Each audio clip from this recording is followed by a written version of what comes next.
Hi, Sarah. Thank you for joining in today. Beautiful. Thank you so much for having me, Priya. Pleasure. And thank you for accepting your being a speaker at our event. It's really a pleasure and honor to listen to you all the time. I'm so looking forward to it. It's going to be amazing. I'm sure it is. And I'm so looking forward to it as well. So I would like to ask you a question. What made you, before we jump into all this event and all, yes, we are going to talk about event, but what made you think to become an entrepreneur? Gosh, so Priya, I'm originally from South Africa, hence the accent. And we arrived in Sydney in November 2019. In terms of my background, I had been sales and marketing director for our family business back in South Africa, a travel and tourism business. And pretty much arriving in Australia, there were a few things. The first is I'd been a professional speaker since 2010. So I was going to continue with that. Sure. I was still sales and marketing director of our family business. And in essence, everything was pre-planned. This was how it was going to go. Anyway, roll on March of 2020. And of course, the world as we knew it changed completely. Our business back in Africa was pretty much put on hold due to COVID. Of course. And of course, as a speaker, as you know, the world of speaking came to an abrupt halt. Right. It was in that period where I realized I have to do something, otherwise I'm going to be in trouble. Right. So with the things that I love, which is sales, marketing, coaching, working with adults, helping business owners, all of that came together. And that was actually where my business was born. That was where the perfect pitch was actually born. So the idea I had and what was, the end result landed up being two things, but it gave me the opportunity to go from working for a company and having a side hustle to actually being able to build and grow my own business. So that's the short version of my story. Yeah, people say, you should be ready for detour in between when you are going in a journey, right? So you took a detour in between and it turned out it's a better detour and you found a better journey to, reach out to the ultimate goal.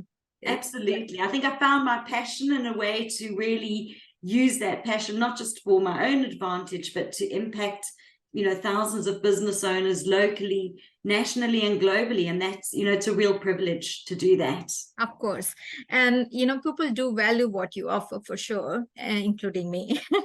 What do you think about brand positioning? How do you brand position yourself?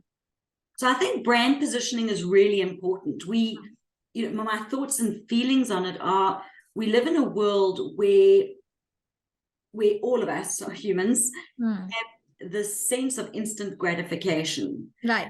We are able to find anything, anywhere, anytime. It's literally at our fingertips in terms of Google, in terms of our mobile devices that can connect us. So the real trick in brand positioning is, I think now more than ever, being able to position your brand effectively is vital. Yeah. You need to stand out from everyone else because we are all playing on a very even playing field when it comes to people accessing us or us being accessible.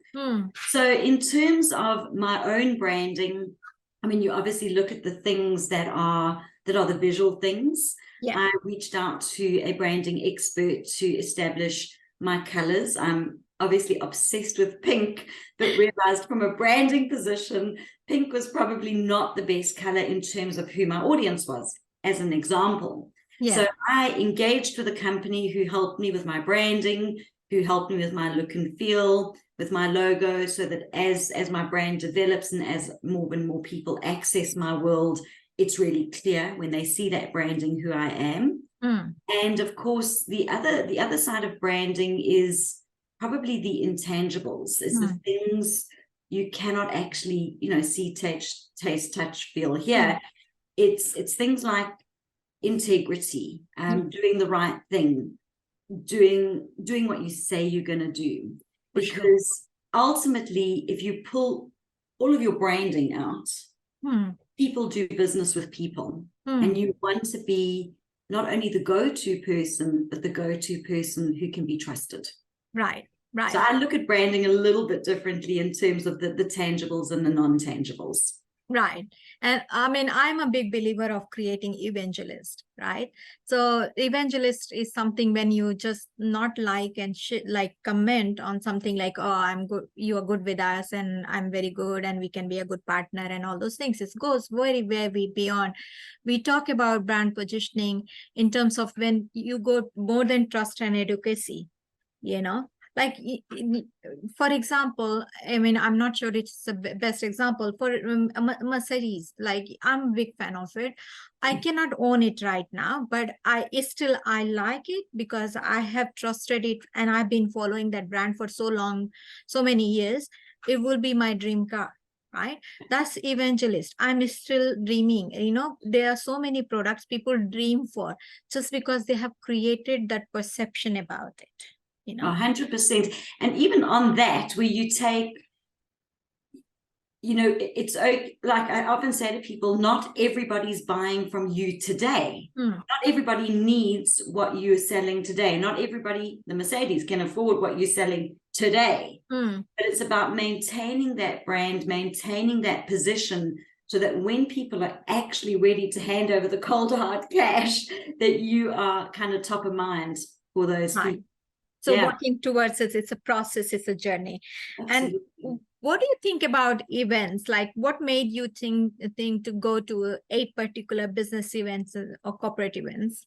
So again, our world has changed so vastly over the last, gosh, I don't even know what year we're in, 23. It's changed so much over the last 3 years. And I was always someone who loved face-to-face events, loved meeting people, interacting and engaging with people.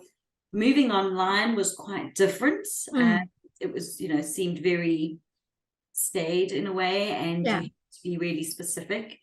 And in that sense, I really missed the live events. Of course, now that we're back to live events, I feel like I'm back in my absolute place of happiness. Right. What is it about live events? It's being able to have real conversations with real people in real time. It's not just really about the words or the interactions that we have, but it's energy. Because I don't know about you, but sometimes you meet someone and you just feel good about it. Like you see a random person and go, I just want to connect with them or do business with them. For sure. For me, live events is great. I recently had a client who I had been engaging with, not even on Zoom, on the phone.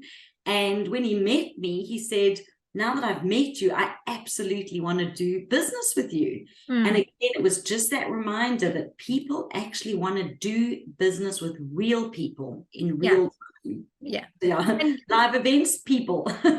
Yeah. And given the market scenario right now, I mean, you don't know who is behind the camera, how much they can offer, and more of it. Like when I go to the Zoom meeting, I'm noticing attention is not there. Attention span is like literally a half of the words you say. They don't listen because they are too busy in, you know, their computer, email checking and all that thing. Something is going on behind the scene, behind the Zoom, I have noticed. So I believe going in-person events makes more difference to me in my business than actually doing the Zoom meeting. You know, 100%. Yeah. 100%. One-to-one is a different, but when it happens the event level, I have noticed 90% people are not paying attention. Look, the other thing is on live events as well, you know, digressing here, but you and I could be having a conversation, somebody walks past and you literally go, oh my golly, I have to introduce you.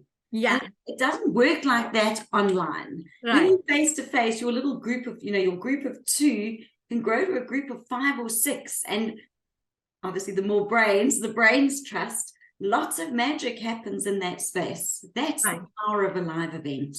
Great. So what do you think about Corporality Summit, you being a speaker? So what's your opinion on it? Oh my golly. So obviously from my side, I'm really looking forward to being on the platform. Absolutely love sharing my passions. I'm really looking forward to that.